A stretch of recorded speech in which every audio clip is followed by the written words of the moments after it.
So, as I told you before, exactly how many members you have in your team, exactly how many individual plans you have to copy. If you are a VP, you will copy sheets for your team leaders or for your coordinators. If you are a team leader, you're copying sheets for your members. So if you're a VP and you have also team leaders and members, you don't copy for members. You don't do team standards for members. You have to do the team standards for your team leaders. And so I can explain you what is going to happen here. So each of your members, so let's imagine you're a team leader. Each of your members have to have one personal individual plan. So if you get this during a one-to-one, you have to rename this spreadsheet as CXO, name of the member, and the position.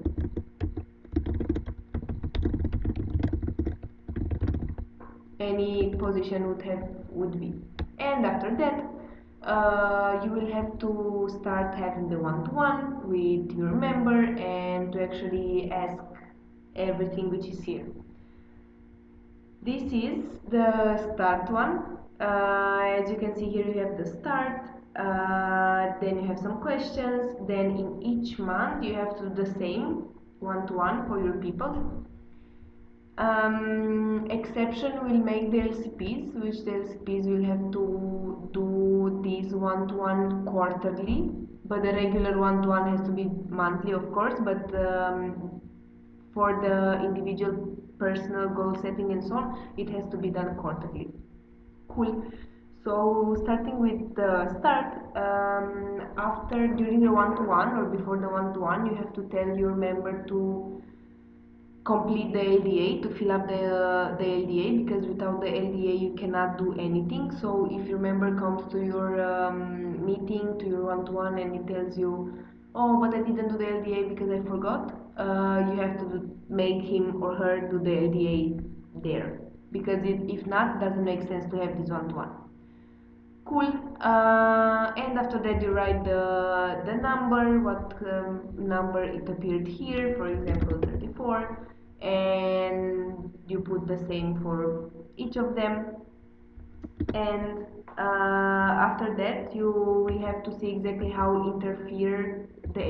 how the LDA interfere with all of the qualities, and you write them here exactly what you say is there, like not everything, but like some bullet points, and then how you will move forward, or how your member will move forward with these qualities. For example, if that person has world citizen very low, you have to see exactly how this position that your member has will help him or her moving forward to have the world citizen 48 at the end of their term.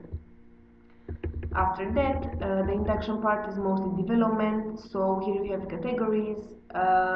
When it comes to organizational, the learning objects that can happen here, that can be put here, are mostly about the organizational culture, values, and history. So everything that the person needs to know so they can actually perform. Then is the functional one. What if it's a member in CXO, what does this person need to know to actually deliver everything that they will plan.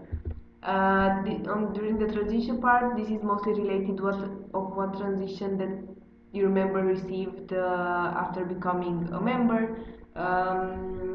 So mostly here it can be functional, or also what their successor learned before. And when it comes to the managerial skills, it's mostly about if you are a VP and you have team leaders. This is where you have to put the managerial skills that your team leader wants to learn. Okay, so then you have to put if that development started yet.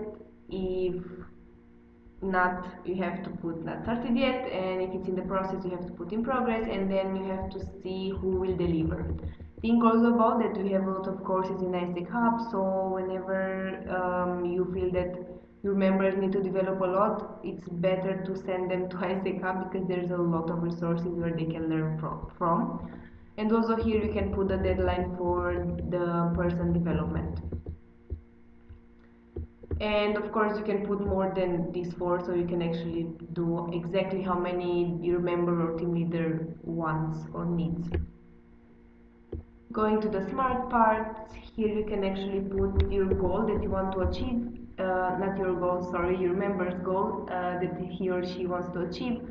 It has to be connected with his position mostly, so whatever it comes out from here, like what goals your members or your team leaders will have, please fill them here. It has to be a smart goal as it's written here, and also after everything, after you come up with a goal, it has to be taken to ISEC Hub.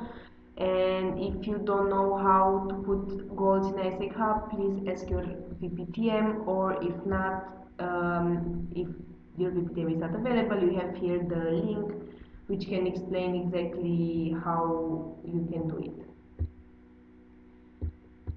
Cool. And then it comes to the personal part, not actually related to ISEC that much, but it has to be a little bit connected with what the person has to do. For example, what weaknesses has, if you have a team leader in your team, and you're a VP and you have a team leader, if that person says to you, okay, so my weakness is that I have no idea how to delegate, whatever you put here in the weaknesses, you have to make sure that you give a context to your team leader to actually develop. So you actually make him, you give him space to develop. So whatever is written there to the weaknesses or to the threads, you have to come up with something that, okay, you have this weakness, okay, let's see how we can help. And then you put them in the development goal here up in the induction part.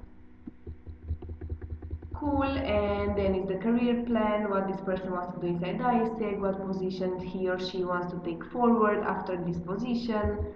Maybe he wants to become VP, maybe he wants to apply directly as LCP, who knows. And then outside ISEC to see exactly how these inside and outside worlds are actually connected with his life mostly.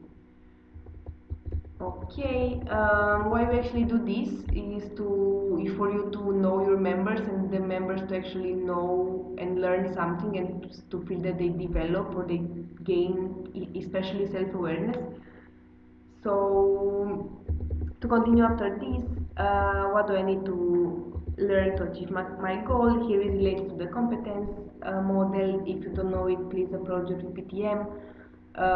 He will make sure that you will have it, and then you have to put here what knowledge, skill needs your member to actually achieve the SMART goal that we put above.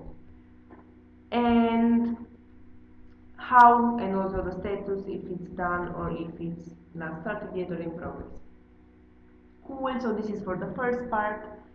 And then you have questions, few questions about what you have to ask your member. How do they feel in the position, to actually see the JD from the team sheet, of course, and then to see what training they need, and so on.